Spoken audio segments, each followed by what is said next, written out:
Hello dear friends, स्वागत है आपका अपने यूट्यूब चैनल साइंस स्टडी के अंदर। आज के इस वीडियो में हम बात करने वाले हैं। हमारे पास हिस्ट्री का अगला टॉपिक रहेगा यहाँ से, और वो हमारे पास रहेगा यहाँ से वैदिक सभ्यता। ठीक है, इससे पहले वाले वीडियो के अंदर हमने सिंधु सभ्यता का डिस्कस किया था, और इस वीडियो में हम कौन सी सभ्यता को पढ़ने वाले हैं? यहाँ से वैदिक सभ्यता को। ठीक है, देखो वैदिक सभ्यता है, जो वैदिक काल है, इसको दो भागों में बांटा गया था। ठीक है, एक तो हमने क्या बोला था यहाँ से, हमारे पास ऋग्वैदिक काल, ठीक है, जो 1500 से लेकर हमारे पास 1000 ईस्वी तक था। ठीक है, और एक हमारे पास उत्तर वैदिक काल, जो 1000 से लेकर 600 ईसा पूर्व है ये। ठीक है, अब देखो आर्य सबसे पहले कहाँ पर आए थे? अब पंजाब, और हमारे पास कहाँ पर आए थे? अफगानिस्तान में। ठीक है, और मैक्यूलर ने आर्यों का जो मूल निवास स्थान है वो किसको कहा था? मध्य एशिया को कहा था। ठीक है, और आर्यों के द्वारा जो बनाई गई सभ्यता है, इसी के लिए हम क्या वर्ड यूज करते हैं? इसी सभ्यता को हम बोलते हैं वैदिक सभ्यता। क्या वर्ड यूज किया जाएगा इसके लिए? हमारे पास यही जो सभ्यता है वो हमारे पास क्या कहलाती है? यहाँ से वेद। आर्यों की जो भाषा थी वो हमारे पास है, वो कौन सी थी? यहाँ से संस्कृत भाषा थी। ठीक है, अब आर्य शब्द है वो किसको इंगित करता है? भाषा समूह को इंगित करता है। ठीक है, अब आर्यों के अंदर जो आरोही क्रम में 5 भागों में बटा हुआ था ये। ठीक है, एक तो सबसे पहले हमारे पास क्या था? कुल। ठीक है, उसके बाद हमारे पास ग्राम। ठीक है, विश्व, जन, और क्या रहेगा हमारे पास यहाँ से? राष्ट्र। ठीक है, ग्राम के मुखिया को क्या कहा जाता था? ग्रामीणी कहा जाता था। विश्व का प्रधान है वो क्या था? हमारे पास विश्वपति।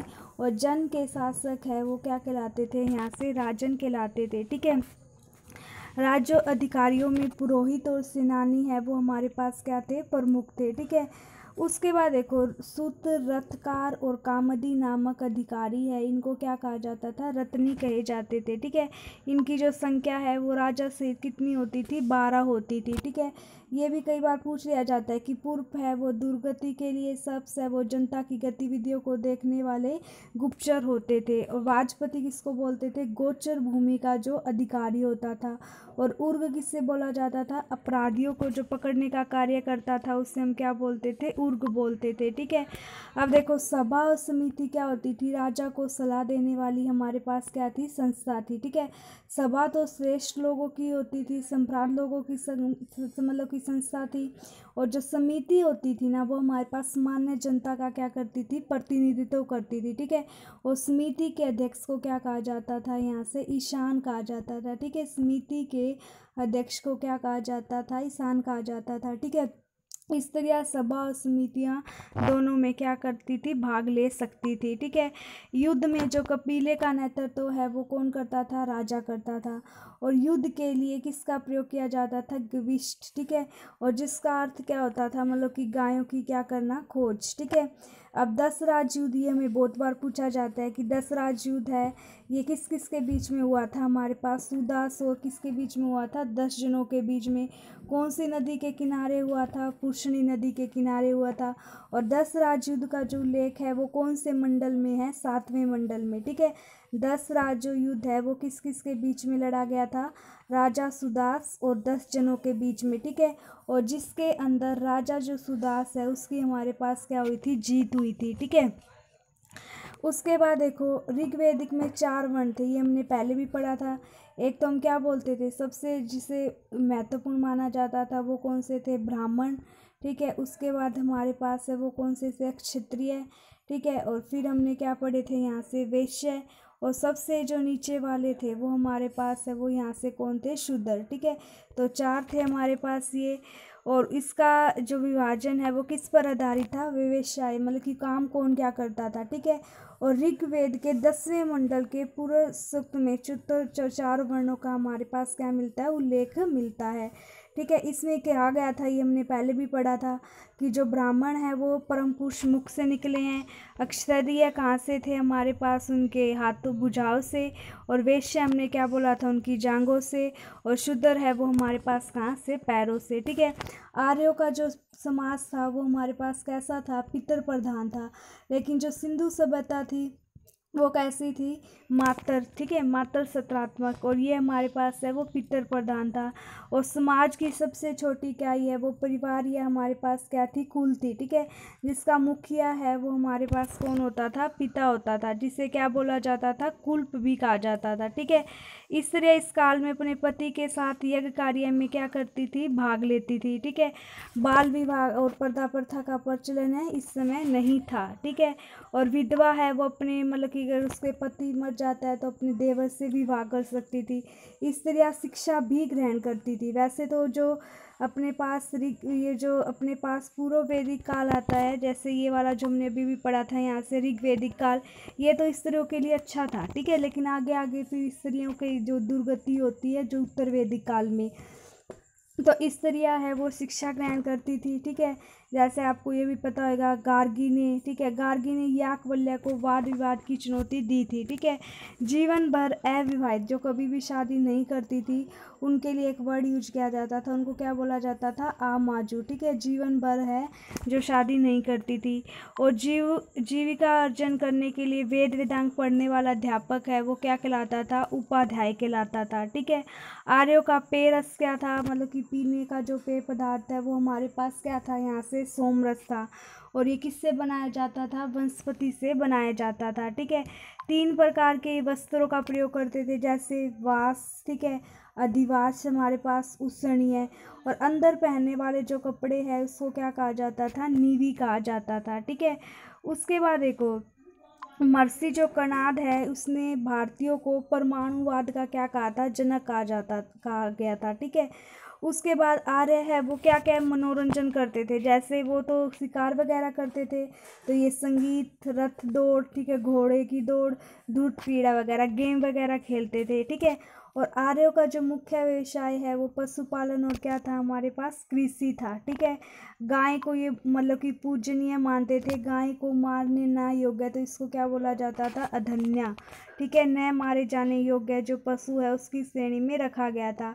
और गाय की हत्या करने वाले को देश से भी निकाल देते थे ये, और दंड दिया जाता था, मृत्यु दंड वेदों में, ठीक है। और आर्यों का जो प्रिय पशु है वो कौन सा था, घोड़ा। और सर्वाधिक प्रिय देवता, ये कई बार पूछ लिया जाता है कि वैदिक सभ्यता में आर्यों की जो सभ्यता था उनका सबसे प्रिय देवता है वो कौन सा रहेगा, हमारे पास इंद्र देवता, ठीक है। सिंधु सभ्यता के लोगों को कांसे जो हमारे पास तांबे की जानकारी थी, और आर्यों के द्वारा जो धातु खोजी गई थी वो हमारे पास क्या थी, यहाँ से लोहा, ठीक है। तो ये इन्होंने किस धातु की खोज की थी, लोहे की।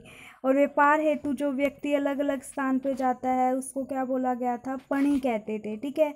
लेन देन में वस्तु विनिमय की क्या थी, प्रणाली प्रचलित थी।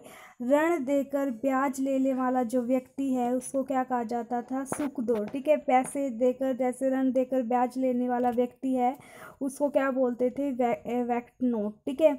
और मनुष्य और देवता के बीच भूमिका निभाने वाला जो देवता था, तो कुछ देवता की पूजा की जाती थी, अग्नि की पूजा की जाती थी, ठीक है।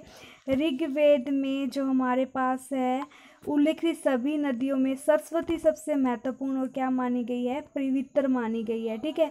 और ऋग्वेद में गंगा को 1 बार और यमुना का उल्लेख है वो कितनी बार हुआ है, 3 बार हुआ है। और सिंधु नदी का उल्लेख है वो सबसे अधिक बार हुआ है, ठीक है। उसके बाद देखो ऋग्वैदिक कालीन में जो हमारे पास नदियाँ उनके प्राचीन नाम दे रखे, जैसे क्रुब, और अब क्या बोला जाता है, कुरुम, कुंभा काबुल नदी को बोलते थे, ठीक है। विसता झेलम नदी को बोलते थे, आकसनी चिनाब नदी को, पुरुषनी नदी के किनारे अभी भी हमने पढ़ा था ना, राजा सुदास और 10 जनों के बीच में क्या हुआ था, युद्ध हुआ था, जिसे रावी नदी के नाम से जानते हैं, ठीक है। सुतुद्री वो कौन सी नदी को बोलते हैं, अब हम सतलज को, ठीक है। विसापा कौन सी नदी को बोला जाता था, व्यास को। सादीनीरा गंडक नदी को। दसवती का पुराना नाम जो दसवती है इसका नया नाम है वो क्या रहेगा, घग्गर। गोमती है उसका क्या रहेगा, गोमल। सुस्वस्तु का क्या रहेगा, स्वार, ठीक है। उसके बाद देखो हमारे पास उत्तर वैदिक काल में जो प्रजापति है वो सबसे प्रसिद्ध देवता हुए हैं, ठीक है। उसके बाद ऋग्वैदिक कालीन के हमारे पास अलग अलग यहाँ से क्या थे, देवता थे। देखो इंद्र देवता युद्ध का नेता था, ठीक है। और क्या था हमारे पास, युद्ध का नेता और वर्षा का देवता कहा गया था। अग्नि अभी अभी पढ़ा था, देवता और मनुष्य के बीच का, ठीक है, संबंध बनाने वाला। वरुण पृथ्वी और सूर्य के निर्माता थे। समुद्र का देवता भी कहा जाता था। ऋतु परिवर्तन में, ठीक है, सत्य का प्रतीक भी कहते थे। और दिन रात का क्या बोलते थे, कर्ता। घो है वो इसको क्या बोलते थे, आकाश का देवता, सबसे प्राचीन, ठीक है। सोम रस आर्यों का सबसे ज़्यादा मतलब कि पेय पदार्थ प्रिय था, ठीक है। तो वनस्पति देवता। उषा प्रगति और उत्थान देवता, ठीक है। आश्विनी विपत्तियों को हरने वाला देवता। पूषण पशुओं का देवता, ठीक है। विष्णु विषव के संरक्षक और क्या रहेंगे हमारे पास, पालन करता। और मूर्त है वो हमारे पास क्या था, आंधी तूफान का देवता, ठीक है। तो आज के वीडियो में सिर्फ हमारे पास इतना ही रहेगा। ये हमने यहाँ से कौन से काल के बारे में पढ़ा था, थोड़ा सा ऋग्वेदिक काल, ठीक है। उसके बाद देखो थोड़ा सा और देख लेते हैं यहाँ से उत्तर वैदिक काल। देखो उत्तर वैदिक काल में राजा के राज्याभिषेक के समय राजसूय यज्ञ का अनुष्ठान किया जाता था, ठीक है। उत्तर वैदिक काल में वर्ण व्यास की बजाय कैसे वो काम होने लगे, जन्म के आधार पर निर्धारित होने लगे। और उत्तर वैदिक काल में हल को क्या कहा जाता था, सिरा, और हल रेखा को क्या कहा जाता था, सीता कहा जाता था, ठीक है। उत्तर वैदिक काल में निषक, शतमान और मुद्रा की इकाई आती, लेकिन इस काल में कोई सी खास भारत करते हुए मूल्य और या सिक्कों का कोई हमें पता नहीं चला, ठीक है। उसके बाद देखो सत्यमेव जयते, ये कई बार पूछ लिया जाता है कि सत्यमेव जयते है वो कहाँ से लिया गया था, कौन से उपनिषद से, तो मुंडक उपनिषद से लिया गया था, ठीक है, मुंडकोपनिषद से। और इसी उपनिषद में यज्ञ की तुलना किससे की गई थी, फूटी नाव से, ठीक है। गायत्री मंत्र है वो जो हमारे पास किसको समर्पित रहेगा, यहाँ से सरस्वती नामक देवता को, जिसका ये हमने पढ़ा था ना, गायत्री मंत्र का उल्लेख 10वें हमारे पास मंडल के अंदर मिलता है, ठीक है। लोगों को आय बनाने के लिए विश्वामित्र ने गायत्री मंत्र को क्या क्या किया था, उल्लेख किया था आर्य बनाने के लिए, ठीक है। जो श्राद्ध वगैरह की प्रथा है वो किसने शुरू की थी, दत्तात्रेय ऋषि के बेटे किसने शुरू की थी, निमि ने, ठीक है। उत्तर वैदिक काल में कौशाम्बी नगर में पहली बार पक्की ईंटों का क्या किया गया था, निर्माण किया गया था। इसमें 2 महाकाव्य थे, एक तो महाभारत और एक हमारे पास क्या रहेगा यहाँ से रामायण, ठीक है। महाभारत का जो पुराना नाम है वो क्या था हमारे पास, जय संहिता, ठीक है। और विश्व का सबसे बड़ा महाकाव्य है। गोतर नामक संस्था का जन्म है वो कहाँ से हुआ था, उत्तर वैदिक काल में हुआ था, ठीक है। ये हमने ल्यूसेंट की वाली बुक में से थोड़ी सी कौन सी सभ्यता का डिस्कस किया है, यहाँ से वैदिक सभ्यता को, ठीक है। उसके बाद अगले वीडियो में हम यहाँ से पढ़ेंगे हमारे पास अगले जो धर्म आएंगे, ठीक है, जैसे बौद्ध धर्म, जैन धर्म, इनके बारे में अच्छे से डिस्कस करेंगे, ठीक है। आज के वीडियो में सिर्फ इतना ही। अगर आपको वीडियो अच्छी लगे लाइक करें, शेयर करें, चैनल को सब्सक्राइब करें। Thank you.